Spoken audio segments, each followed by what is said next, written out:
Saya telah diberikan taklimat oleh Kementerian Kesihatan dan Majlis Keselamatan Negara. Trend semasa ini menunjukkan kes-kes positif COVID-19 yang baru masih berlaku. Trend ini dijangka akan berterusan untuk beberapa ketika sebelum kes-kes baru mula menurun. Dan ini menuntut kerajaan untuk meneruskan Perintah Kawalan Pergerakan bagi satu tempoh masa yang lebih lama. Sehubungan itu, kerajaan telah memutuskan tempoh Perintah Kawalan Pergerakan akan dilanjutkan sehingga 14 April 2020. Saya memaklumkan pelanjutan tempoh ini lebih awal supaya saudara-saudari lebih bersedia. Anda yang berada di kampung tak perlu bergegas balik ke Kuala Lumpur hujung minggu ini. Duduklah dulu di kampung dan jangan ke mana-mana. Anak-anak yang sepatutnya balik ke asrama tak perlu balik ke asrama lagi. Tunggu dulu. Pejabat-pejabat yang masih ditutup tak perlu dibuka sehingga sekarang. Jika ada perkara penting yang nak diuruskan dalam tempoh 2-3 minggu yang akan datang, rancanglah dari sekarang bagaimana nak menguruskannya. Please stay calm and don't panic. Now, even though we have extended the movement control order, you don't have to unnecessarily stock up on food because the supply is sufficient, and I assure you that food is enough for everybody. I know you feel burdened, but I don't have choice. I have to extend the movement control order for your own safety. Selain itu, tempoh kuat kuasa perintah ini akan dikaji daripada semasa ke semasa. Jika ada keperluan untuk dilanjutkan lagi, saya akan membuat pengumuman mengenainya. Yang penting, saya mohon supaya saudara-saudari senantiasa bersedia untuk duduk lebih lama di rumah.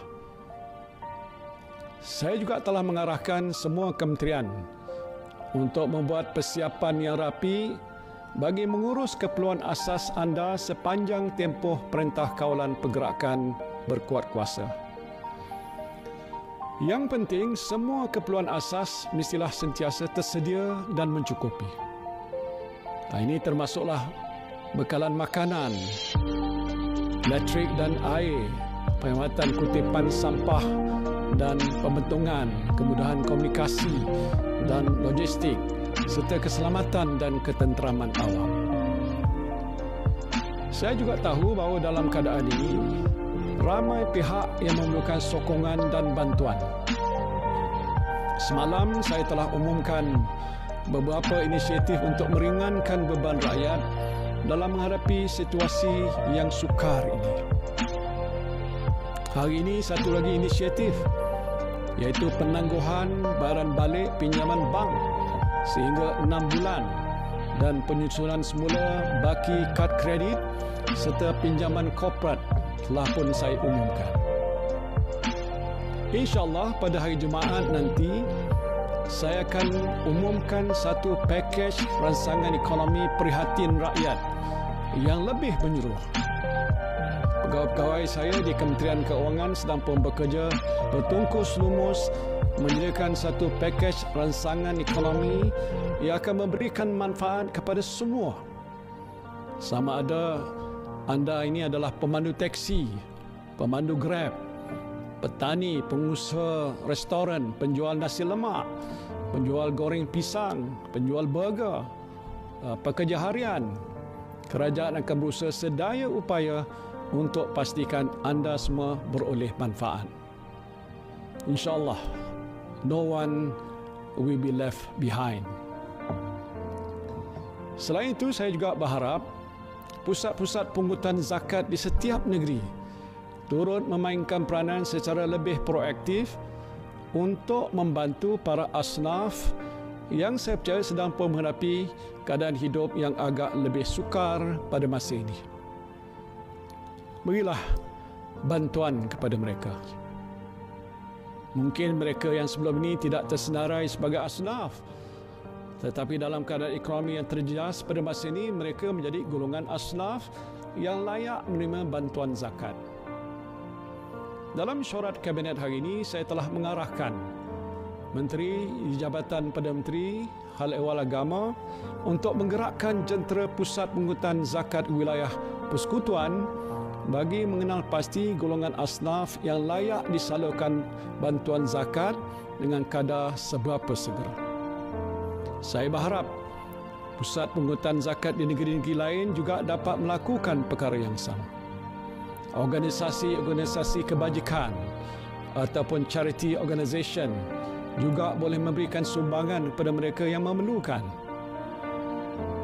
I call upon all charity organisation in this country to rise to the occasion by helping the needy regardless of race and religion during this trying moment. The difficulties they are facing are unprecedented, and I believe all of you can do something meaningful to ease their burden. Saya sedar sebagai Perdana Menteri, saya bertanggungjawab sepenuhnya terhadap kebajikan saudara-saudari. Ini amanah yang saya pikul. Sebagai manusia, saya tidak sempurna, tetapi saya berjanji insyaAllah akan melakukan yang terbaik untuk saudara-saudari. InsyaAllah dengan izin Allah Subhanahu Wa Taala kita akan dapat bersama-sama mengharungi dugaan besar ini. Kepada petugas-petugas di barisan hadapan, saya doakan saudara-saudari terus cekal. Situasi yang dihadapi oleh saudara-saudari bukan mudah. Saya tahu para doktor, jururawat dan kaki tangan hospital amat keletihan pada masa ini.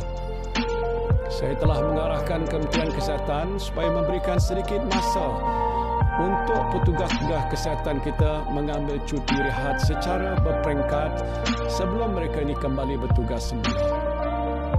Sementara itu, tenaga sukarela daripada kalangan doktor dan jururawat swasta dan badan-badan sukarela akan digerakkan untuk mengambil alih tugas mereka buat sementara waktu. Begitu juga kepada anggota polis dan tentera yang bertugas di lapangan. Jaga kesihatan anda dan terus cekal berkhidmat untuk negara.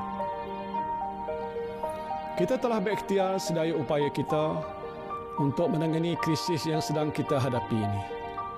Jangan kita lupa, penentu kejayaan kita ialah Tuhan Yang Maha Kuasa.